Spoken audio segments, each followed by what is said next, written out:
En el nombre del Padre, del Hijo y del Espíritu Santo. Amén. Sean todos bienvenidos a Pater Noster. Te saluda tu hermano José Manuel Gutiérrez. Estos últimos días hemos estado escuchando nuevamente ese argumento ya manido, gastado y tan falso, ¿verdad?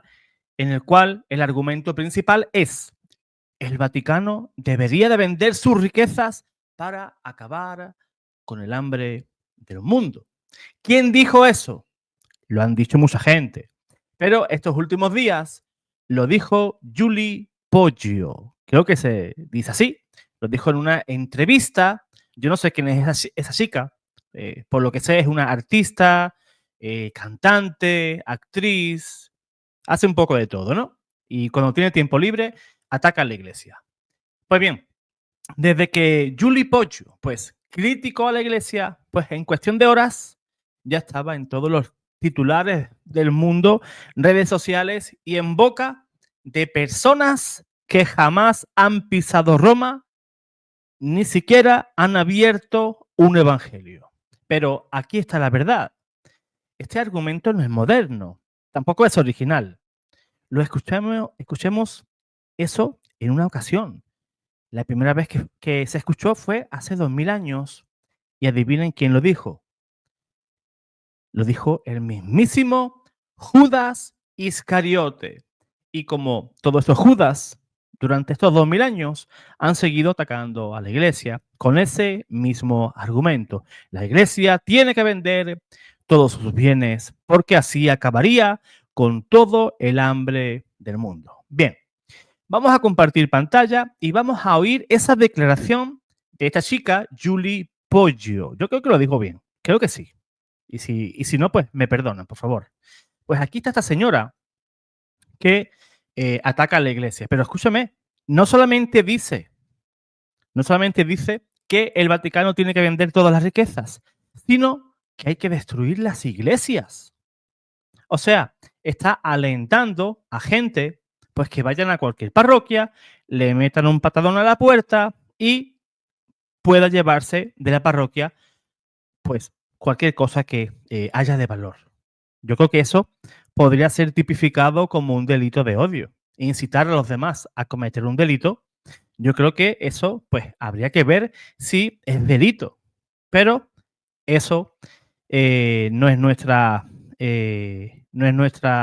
ocupación. Nuestra ocupación es otra, ¿no? Eso que se encarguen los que tengan que ocuparse, abogados cristianos, por ejemplo, podrían denunciar esa postura de esta chica, pues que por lo que se ve muy cristiana no es. Pues bien, vamos a escucharla declarando pues que la iglesia pues debe de vender todo y acabar con el hambre del mundo. Escuchemos. Por ejemplo, la pobreza, ¿no? Y la desigualdad. ¿Cómo el Vaticano está lleno de oro y de dinero y la gente va a rezar ahí por los pobres y hay tanta gente pobre y no se puede como repartir todo ese dinero, romper las iglesias y como que se termine el hambre mundial? Eso me llama mucho la atención. ¿Cómo hay tanta gente tan rica y tanta gente tan pobre? La desigualdad La que hay desigualdad. cada vez es más, ¿viste? Cada Sí. vez la clase media y todas esas cosas cada vez tiende a desaparecer. Bien, esa es la declaración de ella y creo que luego dice, a ver, La clase media y todas esas cosas escuchen. cada vez tiende a desaparecer. ¿Y vos qué pensás que tendría esa respuesta? ¿Acá arriba la tenemos que Escuchen. tener? Sí, ¿no? Ojalá la tengan porque es algo que no tiene mucha explicación. Debería Bien, creo que lo dijo un poquito más atrás. pobre y no se puede como repartir todo ese dinero, romper las iglesias y ¿Han escuchado? Romper las iglesias. Voy a volver tantito para atrás. Escúchenlo. repartir todo ese dinero, romper las iglesias y como que se termine el hambre mundial. Eso. O sea, rompiendo las iglesias se acaba el hambre mundial. Eso es lo que ha dicho esta chica, que yo creo que tiene las neuronas justitas para echar el día. Sinceramente, su razonamiento es pésimo. Es totalmente pésimo. Y no solamente el pensamiento, la idea, sino que incita a los demás a cometer un delito. Pues bien, esta chica, y como hemos dicho al comienzo, tiene la misma idea que el apóstol traidor, Judas Iscariote. El Evangelio, según San Juan, en el capítulo 12, podemos leerlo desde el versículo 1, nos sitúa en Betania. María, hermana de Lázaro, unge los pies de Jesús con perfume de nardo puro, un perfume carísimo. La casa entera, pues, se llena de ese aroma, de ese perfume, y Judas Iscariote protesta igual que Julie, y dice lo siguiente: ¿por qué no se vendió ese perfume en 300 denarios y se dio a los pobres? Y San Juan, con la claridad de quien conoce la verdad, añade: dijo esto no porque se preocupara por los pobres, sino porque era ladrón y como tenía la bolsa, sustraía de lo que se echaba en ella. Entonces Jesús respondió con una frase que hoy todavía resuena: déjala, a los pobres siempre lo tendréis con vosotros, pero a mí no siempre me tendréis. Aquí es donde viene el dilema. Esta señorita dice: el Vaticano vende todo, se acaba la pobreza. ¿Qué dice Jesús? A mí no me tendréis siempre, pero a los pobres sí. ¿Qué quiere decir Jesús con esto? Porque siempre va a haber gente pobre y gente rica. ¿Cuándo ha existido en 2000 años o en toda la eternidad que todo el mundo sea rico? O que nadie pase necesidad. Siempre ha habido necesidad. Siempre ha habido diferencias económicas entre las personas, diferentes estatus sociales. Pues bien, este pasaje desenmascara el corazón de este falso dilema.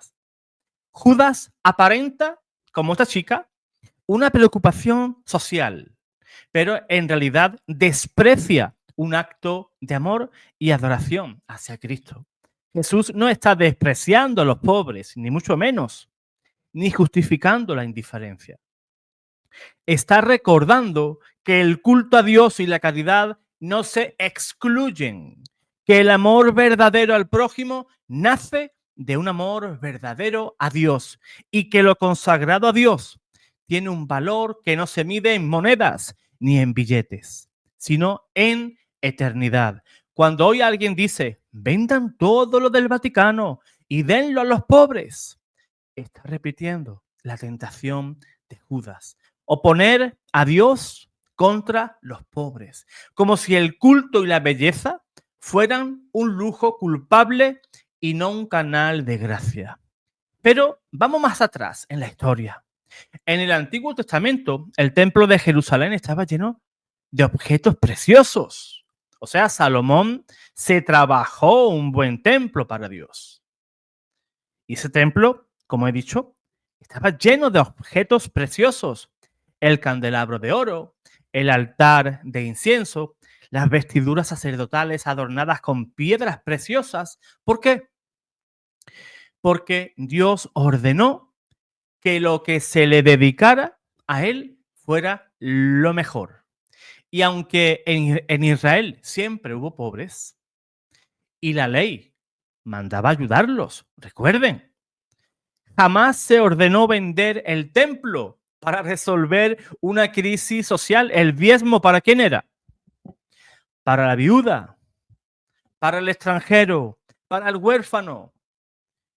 Los fariseos, por muy hipócritas que eran, nunca dijeron: vendan el templo y se acabará la pobreza. O sea, es un pensamiento, pues, que parece ser que nace de Judas para acá. Pues bien, lo consagrado a Dios tenía un fin sagrado: ser un signo visible de su presencia y un recordatorio de que toda bendición solo viene de Él. El Nuevo Testamento continúa con esa lógica. San Pablo, en 2 de Corintios, capítulo 9, enseña que la generosidad con los pobres es fruto de la gracia, no de una confiscación forzada. En Gálatas capítulo 2, versículo 10, recuerda que incluso en medio de la misión evangelizadora, los apóstoles tenían presente a los pobres, pero en ninguna manera, en ninguna parte de la escritura se plantea destruir el culto para financiar la caridad, porque la caridad cristiana no es filantropía secular, es amor que brota de la adoración a Dios. Pues bien, ahora vamos a hablar, claro, y cosas que muchos no saben o no quieren saber. Cuando repiten el eslogan que el Vaticano lo venda todo, que lo dé a los pobres. Primero, el Vaticano no es una empresa con activos líquidos para vender en el mercado. Existen tres realidades diferentes que suelen confundirse. Número uno, la Santa Sede, que es la autoridad central de la Iglesia Católica, responsable del gobierno espiritual y pastoral de los cristianos en todo el mundo. Número dos, el Estado de la Ciudad del Vaticano. Es un territorio soberano creado en el año 1929 por el Tratado de Letrán entre Italia y la Santa Sede para garantizar la independencia del Papa. Número 3. El patrimonio cultural que incluye basílicas, museos vaticanos y obras de arte de incalculable valor espiritual y también un incalculable valor cultural. El Tratado de Letrán deja claro que los tesoros de arte y ciencia de la Santa Sede deben conservarse y abrirse al público. Es patrimonio de la humanidad. No puede venderse como si eso fuera cualquier mercancía. Ese tratado, firmado con Italia, reconoce que estos bienes forman parte de un patrimonio que pertenece a la Iglesia en su misión y al mismo tiempo a la humanidad. Pero vamos a ver números reales. A ver si podemos, con el presupuesto vaticano, erradicar el hambre en el mundo. El presupuesto anual de la Santa Sede ronda los 900 millones de euros. La mayoría proviene de donaciones, ingresos de los museos vaticanos y rentas de inmuebles. Y casi siempre se cierra con déficit. En los últimos años, el déficit suele rondar entre los 80 y 90 millones de euros. O sea, se gasta más de lo que se ingresa y siempre se está endeudado. El Instituto para las Obras de Religión, que muchos llaman erróneamente el Banco del Vaticano, no es un banco comercial internacional, sino una institución que gestiona fondos de congregaciones, diócesis y obras caritativas con principios éticos. Su beneficio anual puede rondar los 30 millones de euros y gran parte de los cuales pues, se destinan a obras de la caridad y al sostenimiento de la misión pontificia. Por ejemplo, la Administración del Patrimonio de la Sede Apostólica gestiona inmuebles y activos financieros cuyo rendimiento en 2024 fue de unos 62 millones de euros, de los cuales más de 46 se destinaron de manera directa a cubrir los gastos de la curia y las obras del Papa. Y los museos vaticanos, que reciben millones de visitantes al año, generan ingresos importantes, pero también tienen grandes y altísimos gastos en conservación, restauración y personal especializado y cualificado. No es dinero libre para repartir, es una operación cultural y evangelizadora que se autofinancia y que además contribuye a sostener las actividades de la Iglesia. Pues bien, hemos dicho que el presupuesto vaticano ronda entre los 800 y los 900 millones de euros. Ahora comparemos esas cifras con la magnitud del problema del hambre en el mundo entero. La Organización de las Naciones Unidas para la Alimentación y la Agricultura calcula que erradicar el hambre de forma sostenible costaría alrededor de 265.000 millones de dólares cada año. Y estimaciones más recientes suben esa cifra y la doblan, superando la idea de poner una cifra para acabar con el hambre de unos 500.000 millones de dólares anuales. No que gastemos 500.000 millones y se acabó el hambre, sino 500.000 millones de dólares anuales en sucesivos años. Pues, si hipotéticamente el Vaticano pues liquidara todo su patrimonio, lo cual sería legal y moralmente incorrecto, el monto recaudado cubriría una fracción mínima de esa cantidad y solo una vez. Después, la Iglesia quedaría sin recursos para su misión y los pobres perderían uno de los mayores sostenes que tienen en el mundo: la red de parroquias, hospitales, escuelas, misiones católicas, etc. Porque no olvidemos un dato: la Iglesia Católica es, de lejos, la mayor organización caritativa del planeta. No tiene parangón.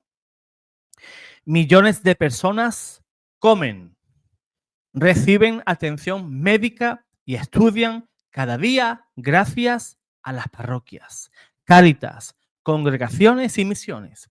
Esto es posible porque existe una estructura que lo hace funcionar y porque los bienes de la Iglesia, aunque no sean vendidos, se convierten en fuente de ingresos y en herramientas de evangelización y servicio. Ahora yo preguntaría a la señorita Julie Poggio si alguna vez dio €1 a un pobre, $1 a un pobre. Si hizo, aunque sea la milésima o la millonésima parte de lo que la Iglesia hace con los pobres, con los necesitados, con los enfermos, con las mujeres que sufren la trata de blancas, con los huérfanos.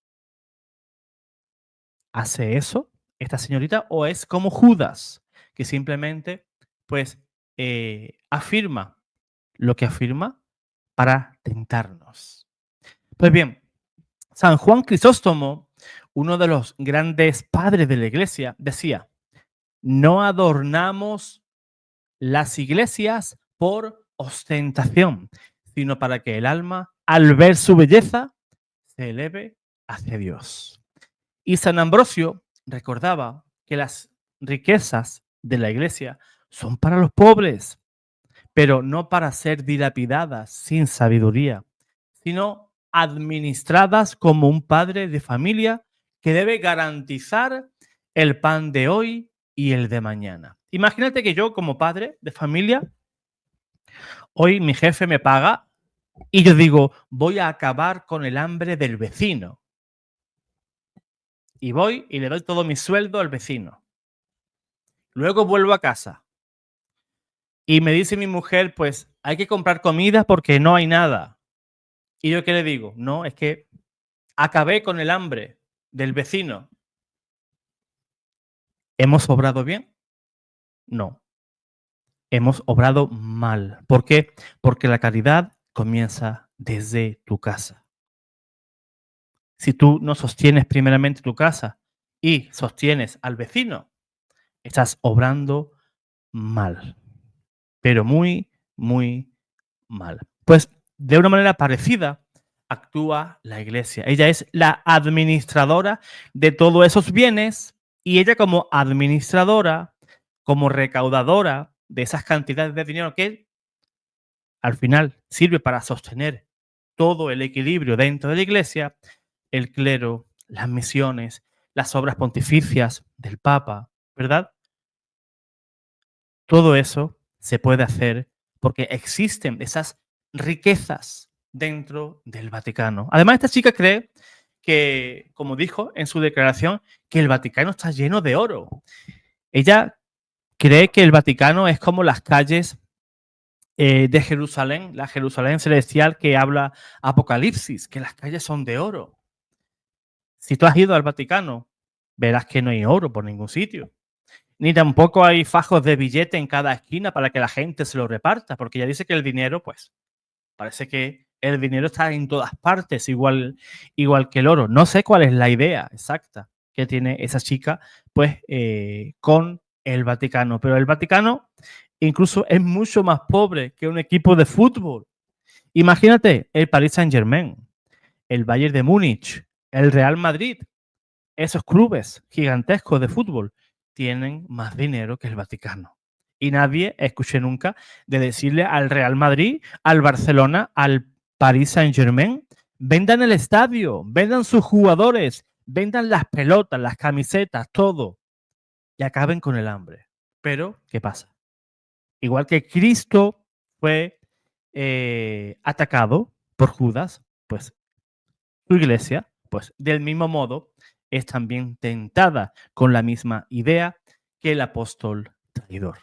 Pues bien, la verdadera solución al hambre del mundo no está en vaciar la Basílica de San Pedro, sino en que cada uno de nosotros viva la caridad de manera constante y de manera comprometida. Cristo no nos dijo, esperen que el Vaticano venda todo, sino dadles vosotros de comer. A quien ustedes le dais de comer, a uno de esos, a mí me lo dais. El Señor nos llamó a ser responsables, a ser misericordiosos con el otro, a amar al prójimo como a nosotros mismos. Pues bien, así que la próxima vez que alguien repita ese eslogan barato, recuerda ese capítulo 12 de San Juan en Betania. Recuerda ese perfume. Recuerda Judas. Y recuerda que Jesús defendió lo que se ofreció con amor y nos mandó a ti y a mí a cuidar de los pobres. No una sola vez, sino todos los días. Esos argumentos de vende todo lo que hay en el Vaticano y dárselo a los pobres. Ese consejo, primero nos lo tenemos que dar a nosotros mismos. Ayudar al prójimo, al que tiene hambre, al que tiene sed, al necesitado en general. Porque el misericordioso encontrará misericordia ese día. Y esta chica, en vez de estar criticando a los demás, debería ella pues ayudar también a los pobres, ¿verdad? En la medida que ella pueda y dejar pues de atacar sin ningún tipo de idea a la iglesia y en este caso pues a la Santa Sede. Dios te guarde, Dios te bendiga.